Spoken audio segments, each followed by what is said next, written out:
Chon say, oh your birthday, hello wireless. Me go baby ane. Oh your papa ni ami.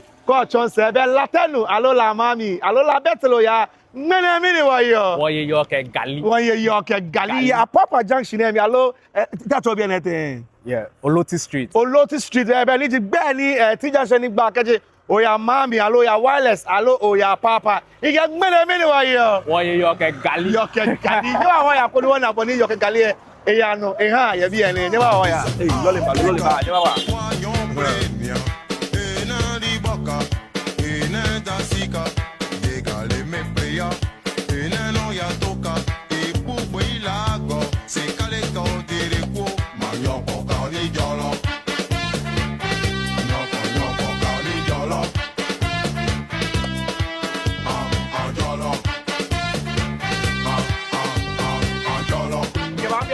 Mene oblahi ne ke meni ho ne efe wo orange na ma meto ye no mi nji meto mi nji esisi dan wo ba to ne sisi won to wo anye le ake bia ne Mɛni Wɔ Yeɔ is being sponsored by meto bi ke wo echakpa aka mba wa ma chi wo ese ko ni wonye wo fe ni ne wo flojugba cause amena ake ni en wo fio wa la man fe flojugba what the happy la mami bia ne wo shima mi wo bon abo mi ya wo mo no ho ni abo mi no to ni be waba o place ni work phone or page and only Mɛni Wɔ Yeɔ be obanye ni otwa wo ye yibo ni 0248980095 allo banyo bote wo DM ni okewo egbasani nya mi David over the money David Leji CEO founder of Meto and ibanye mto ne bela Meto mi hawo shra David why are Yeah, so Meto is a convenience business where is nya me for the moga you moga why Meto it's all about time.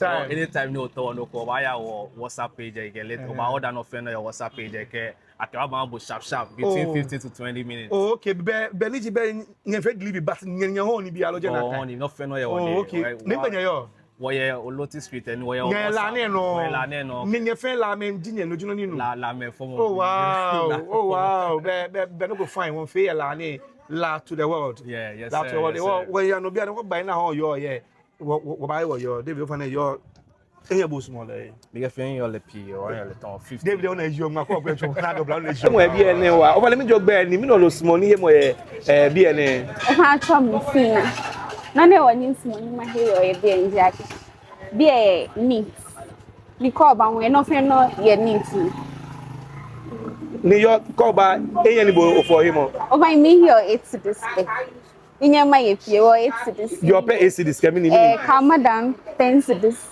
ke kwele roro la ko small ona o fan le you ora don o fan acho mi yemo bi ene yo ke o ba he be ni ameyo neti bi ene yo un ye fun ni before that be no ye yo adodo ke ni bi ko me gbo na je ko ba he mu o ba ni otola be no ba na show no o te o yo ke te yo won die yo ko ni yo ba yo ko ni ye fun no ni instrument ke ba yo e bi o ba no bi e fen ke te acho bi e te Bi ejo ya cho bi center Yɔɔ na o fa ni any bo no ho na ta cho bote Minister Chua eje ni no boy ni ho ma bi afi ehie na afi nyuma ne be o boy ni ho ma bi 10 years ni oh wow mini badan o boy your ho ma bi na oh na kai na nyuma le ya gbe ye kan ha bo jatwe ha bo tako ke fatai wow e wo fa ne me days no back e me time no ogbele o fa ka je Monday to Friday by 7:30 le bi the me time ni ni time time le ka kura by 5 e okpa kura by 5 e be ni later ke mo go ba na eku o ho yo ke amada e shimi na eku ni gbe yi o fa no mo gbe o mo kefo Oya wa wula mo ke sausage ye je oya fish mo ye je oh wow ni mboko ni so muchuru nwe me option oyo ha me ho o fa ya muchuru ka fo ya bi e oh wow yo ni o fa ne yo enyo tion kejo ni amada won ehie ni omo won enyo tion yo ka ja 8 ka ya o ba nyo na omo ka yo 15 cedis alo 13 cedis amada e ko me 2 cedis o ba nyo na fe 20 cedis 25, 30. Kapo ko bane small ke ba ahia oye ko ni mo ba nyeta na ye ni. Fene. Okay, yo. Yɔɔ Kɛ Gari e bi an ba. Mi na ke na Yɔɔ Kɛ Gari fi o amada fi o sausage wa wo ke ene gbe ake mo no mo yo le la lo. Tatu wa. Ale kwa mi na ke no ni bo fi je ko bi o. Ba de mo bo ni bo de. Ba do so wa tele ke Combination. Well, open e wa bono enye no hele. You pay 15 cedis.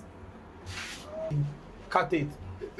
Be won Kenya ke your neighbor chini alo to ekono here obanye ni order ya meto no be ni ji oba save number ye o phone no kogbe na bogbele WhatsApp obaya through catalog be o select no lotawo ake we 5 different packages oba choose no lotawo be o call location wo jeme oba ba no ba deliver humble in less than 20 minutes. Meto sharp.